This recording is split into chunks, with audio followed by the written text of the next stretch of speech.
முகமது கஜினி. சோமநாதர் கோயிலும் முகமது கஜினியும். முகமது கோரியை கூட நாம் ஏற்றுக்கொள்ளலாம். வில்லனாக வந்தாலும் இந்தியாவை தன் சாம்ராஜ்யத்தின் கீழ் கொண்டு வர வேண்டும் என்ற அரசர்களுக்கே உரிய நியாயமான ஆசை அவனுக்கும் இருந்தது. ஆனால் அவனுக்கு முன் இந்தியாவுக்கு வந்த முகமது கஜினியின் கதை வேறு. கோரியோடு ஒப்பிட்டால் கஜினி அதீத வெறி பிடித்த ஒரு சூப்பர் வில்லனாகவே வரலாற்றில் காட்சி தருகிறான். இங்கே பரீட்சையில் பலமுறை தோல்வியடையும் மாணவரை கஜினி முகமதுவுடன் நாம் தமாஷாக ஒப்பிடுகிறோம். உண்மையில் கஜினி தொடர்ந்து தோல்வியடைந்ததால் மறுபடி இந்தியாவுக்கு வரவில்லை. அநேகமாக அவனுடைய 17 படையெடுப்புகளுமே வெற்றிதான். ஆப்கானிஸ்தானில் காபூலுக்கு தெற்கே உள்ள நகரம் கஜினி. கிபி 977 மத்திய ஆசியாவை சேர்ந்த ஒரு துருக்கிய பிரபு கஜினியை தலைநகராக்கி செல்வாக்குடன் ஆட்சி புரிந்தார். அவருடைய மகன்தான் கஜினி முகமது. கிபி 998 தந்தை இறந்த பிறகு அரியணையில் கஜினி முகமது அமர்ந்தபோது அவனுக்கு வயது 27. 2 ஆண்டுகள் கழித்து பிறந்த புதிய நூற்றாண்டு தங்களை பொறுத்தவரை பெரும் தலைவலியோடு ஆரம்பிக்கப் போகிறது என்பதை வட இந்தியாவை ஆண்ட மன்னர்கள் சற்றும் எதிர்பார்த்திருக்க மாட்டார்கள். கிபி 1000 ஆரம்பித்தது இந்தியாவை நோக்கி கஜினியின் முதல் படையெடுப்பு. ஏன் அப்போது எல்லோருக்குமே முதல் இலக்கு இந்தியா? காரணம் உண்டு. மத்திய ஆசியாவிலும் சரி, ஆப்கானிஸ்தானிலும் சரி, அரேபியாவிலும் சரி, மன்னர்கள் மகுடம் சூட்டி கொண்டதும் அவர்கள் கேட்டு மலைத்த கடைகள் இந்தியாவை பற்றித்தான். இந்திய மண்ணில் விண்ணை முட்டும் கோயில்கள், கத்தி முடிக்கப்பட்ட மாளிகைகள், கொட்டி கிடக்கும் ஆபரணங்கள், இவை பற்றி பலர் விளக்கமாக விவரிக்க வெறிசோடிய பாலைவனத்தையும் கருதுமுரதான மலை தொடர்களையும் சூழ்நிலையாக கொண்டு ஆட்சி புரிந்த அம்மன்னர்கள் கண்ணில் ஆர்வம் பொங்கி எழுந்ததில் ஆச்சரியமில்லை. குதிரைப்படையோடு காலதாமதம் செய்யாமல் அக்பர் கணவாய் வழியாக இந்தியாவுக்குள் நுழைந்தான் கஜினி முகமது. இந்த நதியை கடந்து பஞ்சாப் பீடபூமியில் அவன் படை புகுந்தபோது அதை மடக்கி நின்று எதிர்கொண்டது பஞ்சாப் மன்னன் ஜெயபாலனின் படை.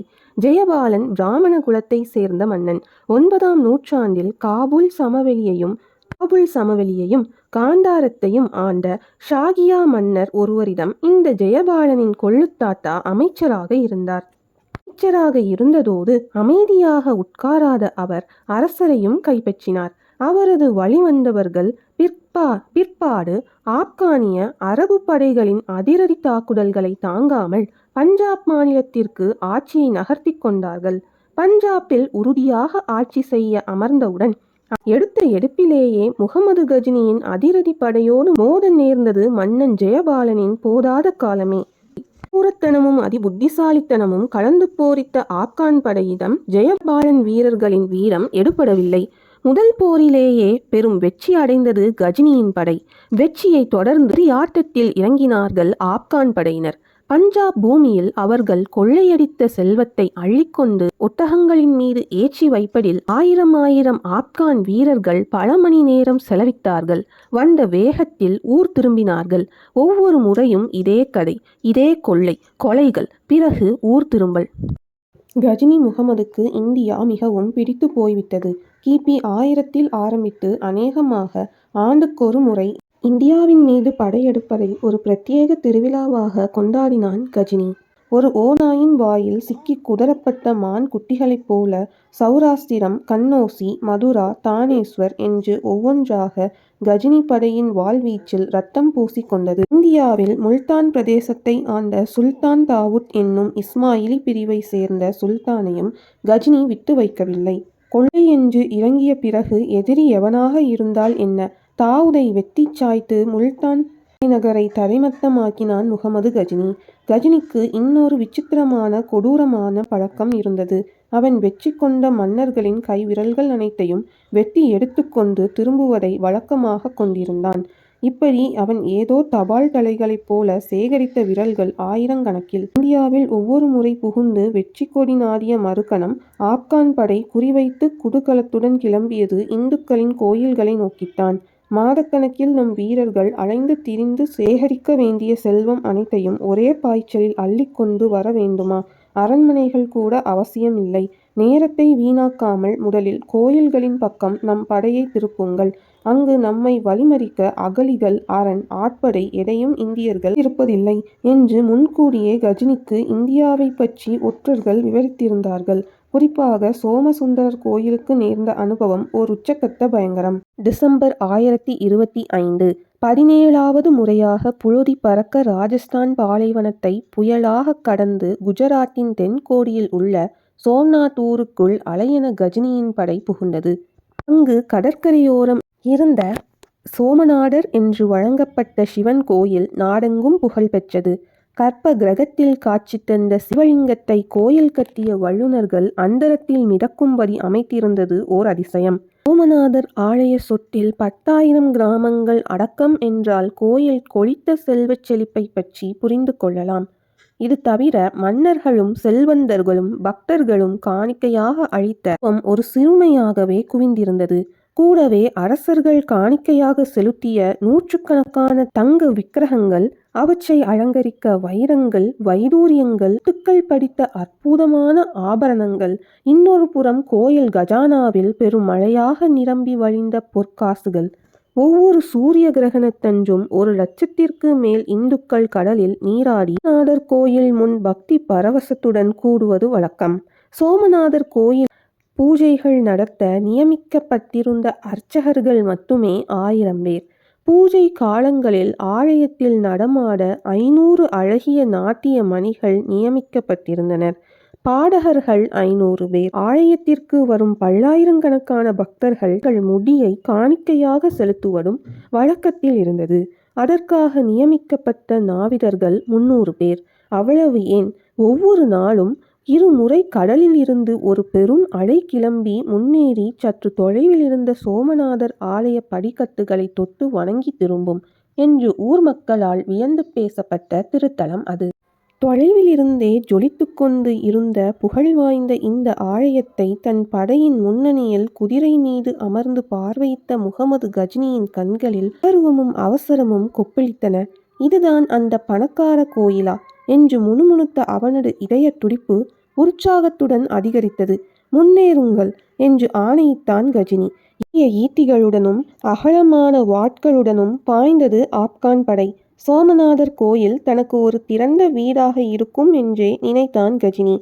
இப்படி வழிமறித்து இருப்பார்கள் என்று அவன் கனவிலும் நினைத்திருக்க மாட்டான். ஓட்டம் எடுப்பதற்கு பதில் பல்லாயிரக்கணக்கில் ஊர் மக்கள், கோயிலில் பணிபுரிபவர்கள், அர்ச்சகர்கள் திறந்து எழுந்து கூவிக்கொண்டும் அழுது கொண்டும் கதறிக்கொண்டும் ஓடி வந்தார்கள். கையில் கிடைத்ததையெல்லாம் எடுத்துக்கொண்டு கஜினியின் படையை எதிர்த்து நின்றார்கள். சுல்தானின் கண்கள் சிவந்தன. தடுப்பவர்களின் தலைகளை தரையில் உருளச் செய்யுங்கள் என்று கர்ஜித்தான் கஜினி. ஆப்கான் படை வீரர்களின் ஆயிரக்கணக்கான வாட்கள் சுழலத் தொடங்கின. வெட்டி தள்ள தள்ள மேலும் மேலும் மக்கள் முன்னேறி வந்து வழிமறித்தார்கள். அன்று சோமநாதர் ஆலயத்தின் வெளியே துண்டாடப்பட்டு உயிரிழந்து வீழ்ந்த 50,000த்திற்கு மேற்பட்டவர்களின் உடல்களை பதறிவந்த கடல் அலைகள் குளிப்பாட்டிச் சிவந்தன. இத்தனை வெறியாட்டத்துக்கு பிறகு வெற்றிகரமாக ஆலயத்துக்குள் நுழைந்த கஜினி முகமது இரத்தமயமான அந்த சூழ்நிலையிலும் கோயிலின் செல்வச் செழிப்பை கண்டு பிரமித்து போனான். உன்மட்டம் அடைந்தவர்களைப் போல விக்கிரகம், ஆபரணம் என்று ஒன்று விடாமல் அள்ளி மூட்டை கட்டினார்கள் சுல்தான் வீரர்கள். கற்ப கிரகத்தில் ஒளி வீச்சிக் கொண்டு அந்திரத்தில் மிதந்து கொண்டிருந்த சிவலிங்கத்தின் மீது கஜினியின் பார்வை திரும்ப மேலும் பிரமித்தான். உடனே ஆச்சரியத்துடன் பக்கத்தில் இருந்த படை வீரனின் ஈட்டியை வாங்கி கொண்டு உள்ளே நுழைந்தான். ஈட்டியை சிவலிங்கத்தை சுற்றி நாலாபுறமும் சுழற்றி பார்த்தான். கஜினியின் கண்ணில் இருந்த வியப்பு மெல்ல அகன்றது. வெறி புகுந்தது. பலே, சாமர்த்தியமாகத்தான் அமைத்திருக்கிறார்கள். மேலே கூரையிலும் பக்கவாட்டிலும் உள்ள அந்த கற்களை அகற்றித் தள்ளுங்கள். இது ஏதோ காந்த சக்தியின் வேலை என்று கஜினி ஆணையிட வீரர்கள் உடனே செயல்பட்டனர். சுற்றிலும் கற்கள் உடைக்கப்பட்டு அகற்றப்பட்டன. சிவலிங்கம் மெல்ல அசைந்தது. பிறகு கீழே இறங்கி இறங்கி தொப்பென்று வீழ்ந்தது. தன் 2 கைகளாலும் அழகாக அந்த சிவலிங்கத்தை தூக்கி வந்து கோயில் முன் போட்டு உடைத்தான் முகமது கஜினி. படை வீரர்கள் ஹோ வென்று ஆரவாரிக்க வானமும் சிவந்தது. சோமநாதர் கோயிலில் நடந்தேறிய இத்தனை கொடூரத்தையும் விவரமாக சற்று வருத்தத்துடன் எழுதியிருப்பவர் அல் காஷ்மினி என்னும் அரபு நாட்டு சரித்திர ஆராய்ச்சியாளர். காரியம் முடிந்த பின் கடைசி முறையாக இந்தியாவை ஒரு நிறைவான பெரும் மூச்சுடன் திரும்பி பார்த்துவிட்டு நாடு திரும்பினான் முகமது கஜினி. சோமநாதர் கோயிலில் இருந்து அவன் கொண்டு போன தங்கம் மட்டும் 6 டன் எடைக்கு மேல் என்பது குறிப்பிடத்தக்கது. அல் காஷ்மினி என்றில்லை, பல முஸ்லிம் சரித்திர பேராசிரியர்கள் கஜினி முகமது பற்றி குறிப்பிடும்போது அவன் தேவையில்லாமல் வெறியாட்டம் ஆடியதாகவே வருந்தி குறிப்பிடுகிறார்கள். இத்தனைக்கும் சாம்ராஜ்யம் நிறுவும் எண்ணம் எதுவும் கஜினிக்கு இருந்ததாக தெரியவில்லை. ஆகவே அவன் நிகழ்த்திய கொடுமையை நியாயப்படுத்தக்கூடிய வாதங்களை யாரும் எடுத்து வைக்க முன்வரவில்லை. சுருக்கமாக சொல்ல போனால் முகமது கஜினியை கொலைவெறி பிடித்த ஒரு கொள்ளைக்காரனாகத்தான் நாம் கொள்ள முடியும். இதில் மாறுபட்ட கருத்துகளுக்கு இடமில்லை. ஆனால் ஒன்று, கொள்ளையடித்த பெரும் செல்வத்தை கொண்டு தன் சொந்த ஊரான கஜினியை சிறந்த நகரமாக உருவாக்க செலவழித்தான். அருமையானதொரு லைப்ரரியும் மியூசியமும் மக்களுக்காக கட்டித்தந்தான். அவன் அரண்மனையில் கவிஞர்களும் பாடகர்களும் ஓவியர்களும் கூடி தங்கள் கலைத்திறனை சுல்தான் முன் காட்டி அவனை மகிழ்வித்தார்கள். ஃபிர்தௌசி, அல் பெருனி போன்ற புகழ்வாய்ந்த சரித்திர ஆராய்ச்சியாளர்கள், எழுத்தாளர்களை அவன் அன்புடன் தன்னோடு வைத்து கொண்டிருந்தான். அவர்களும் பெரும் செல்வாக்குடனும் சகல வசதிகளுடனும் வாழ்ந்தார்கள். ஆம், கஜினிக்கு ஒரு மறுபக்கம் இருக்கத்தான் செய்தது. வடமேற்கில் தொடர்ந்து கஜினி முகமது படையெடுத்து கொண்டிருந்த அதே நேரத்தில்தான் ஒரு மாவீரன் இந்தியாவின் தெற்கு பகுதியில் இருந்து ஒரு பெரும் படையுடன் கிளம்பி வடக்கு நோக்கி வந்து சேர்ந்தான். அவனுடைய வீரர்களை யாராலும் எதிர்த்து நிற்க முடியவில்லை. இன்றைய ஹைதராபாத், ஒரிசா, வங்காளம் எல்லா நாடுகளும் அந்த மன்னன் வீரத்தின் முன் மண்டியிட்டன. கங்கை நதி நீரை குடங்களில் நிரம்பித்தான் வெற்றி கண்ட மன்னர்களின் தலைமீது வைத்து தன் ஊருக்கு திரும்பினான் அந்த மன்னன். அந்த மாவீரன்தான் தமிழகத்தை ஆண்ட ராஜேந்திர சோழன். இந்தியாவின் வடமேற்கே கஜினி படையெடுத்து வந்திருக்கும் விஷயத்தை நிச்சயம் ஒற்றர்கள் ராஜேந்திர சோழனிடம் சொல்லாமல் இருந்திருக்க மாட்டார்கள். ஆனால் ராஜேந்திர சோழனின் விருப்பம் கப்பற்படையுடன் சென்று மலேசியா சுமத்திராவை கைப்பற்ற வேண்டும் என்பதாக இருந்தது. தென்னாட்டிலிருந்து வந்திருக்கும் ஒரு மாமன்னன் கங்கை வரை வந்து வெற்றி கொடி நாட்டிய விஷயம் முகமது கஜினிக்கும் சொல்லப்பட்டிருக்க வேண்டும். சிந்து நதியை கடந்தது போதாதா, கங்கையை வேறு கடந்து படைபலம் தெரியாமல் யாரோ ஒரு தென்னாட்டு மன்னனுடன் யார் மோதிக்கொண்டிருப்பது? எதற்கு வீண் வம்பு என்று தன் கவனத்தை வடமேற்கு பகுதிகளிலேயே கஜினி செலுத்தியிருக்க வேண்டும். கஜினி முகமது, ராஜேந்திர சோழன் இருவரும் போர்க்களத்தில் நேருக்கு நேர் சந்திக்காமலேயே திரும்பினார்கள் என்கிறது வரலாறு. ஆப்கானிஸ்தான் திரும்பிய கஜினி முகமது ஒரு விஷக்காய்ச்சலில் படுத்து 1030 இறந்து போன செய்தி கேட்ட வட இந்தியா நிம்மதி பெருமூச்சு விட்டது என்றே கூறலாம். கஜினி, பிறகு கோரி முகமது, பிறகு தைமூர், இப்படி தொடர்ந்து இந்தியாவுக்குள் வேற்று நாட்டவர்கள் படையுடன் புகுந்தும் இந்திய குறுநில மன்னர்கள் ஒன்று சேர்ந்து வந்த ஒரு தற்காப்பு நடவடிக்கைகளையும் எடுக்காதது ஒரு பரிதாபகரமான உண்மை. ஒன்றுபட்டால்தான் உண்டு வாழ்வு என்ற உண்மையை ஏற்றுக்கொள்ள மறுத்தார்கள் இந்த ராஜபுத்திர மன்னர்கள். தவிர மறதி என்கிற வியாதியும் அவர்களை பீடித்து இருந்தது.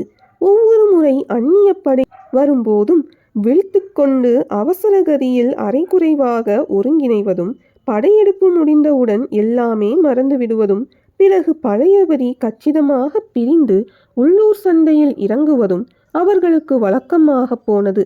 இந்தியர்களின் தொடர்ந்த தோல்விக்கு மேலும் சில காரணங்கள். அந்நியப்படை இந்தியாவுக்குள் நுழைய வழி அக்பர் கணவாய் அல்லது குமால் கணவாயாக இருந்தது. சீனர்களைப் போல 1500 மைல் நீள நெடுஞ்சுவர் கூட தேவையில்லை. இந்த 2 கணவாய்களை காக்க சிறு கோட்டைகளை கூட எழுப்பவில்லை இந்திய மன்னர்கள். உங்களை காக்க நான் ஏன் கோட்டை எழுப்ப வேண்டும் என்கிற ரீதியில் காழ்ப்பு உணர்ச்சியும் விடந்தாவாடமும் அன்று மலர்ந்திருந்ததுதான் காரணம். இத்தனைக்கும் வடபுலத்து அரசர்கள் பலர் உறவினர்கள். இந்திய மன்னர்களுக்கு நல்ல ஜாதி குதிரைகள் வளர்ப்பு என்பது எப்போதுமே புரியப்படாமல் இருந்தது. ஆனால் ஆப்கான் குதிரைப்படையோ பிரத்யேக போர் பயிற்சி பெற்று சிக்கென்று இருந்தது. ராஜபுத்திரர்கள் நேரடி போரில் மாவீரர்கள் என்பதில் சந்தேகமே இல்லை. ஆனால் போர் தர்மத்தை பின்பற்றுகிறோம், போர்வழி என்று களத்தில் அவர்கள் தேவையில்லாத பெருந்தன்மை காட்டுவதை ஒரு பெருமையாக கருதினார்கள். அது பலமுறை வீணாக முடிந்தது. பொதுவாகவே பல இந்திய மன்னர்களுக்கு போர் என்பது வீரம் கலந்த ஒரு பொழுதுபோக்காகவே இருந்தது.